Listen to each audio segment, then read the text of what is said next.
am ready. Serbisyong totoo ng GMA News.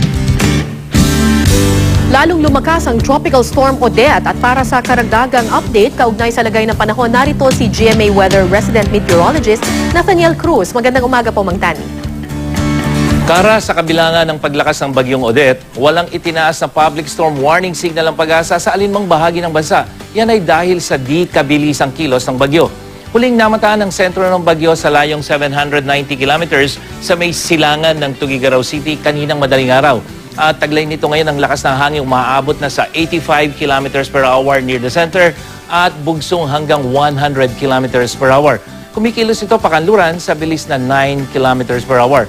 At sa storm track ng Pag-asa, kung hindi magbabago ang galaw ng bagyo, ay posible itong dumaan dito sa may Batanes Group of Islands sa darating na Sabado. At sa datos naman ng Weather Central, sa linggo inaasahan na lalabas ng Philippine Area of Responsibility ang bagyong si Odette. Mang Tani, may direktang epekto na po ba ang bagyong Odette sa ating bansa? Ito po ba yung nagdala ng malakas na ulan kagabi? Kara sa ngayon ay wala pang direktang epekto itong si Odette dahil nga sa kanyang kalayuan. Pero patuloy nitong pinapalakas yung hanging habagat na siya namang nagdadala ng ulan dito sa Central at Southern Luzon.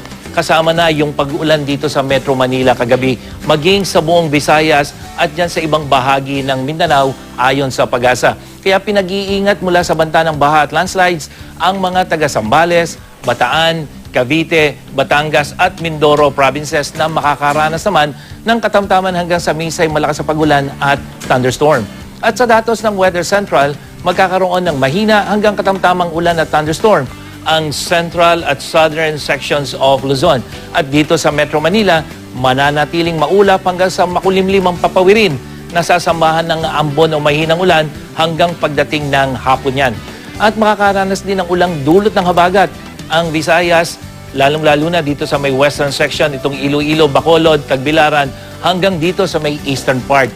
At magkakaroon din ng manakanaka na mahinang pagulan ang Mindanao, itong Caraga Region, Northern Mindanao, hanggang dito sa may Zamboanga Peninsula. At itinaas din ng Pag-asa ang gale warning sa mga dakot na sakop naman ng Occidental Mindoro at ng Palawan. Kaya pinapayuhan ang mga mangingisda at may maliliit na sasakyang pandagat na iwasan muna ang pumalaot o maglayag dahil posibleng umabot sa 4.5 meters ang taas ng alon sa nabanggit na mga dagat.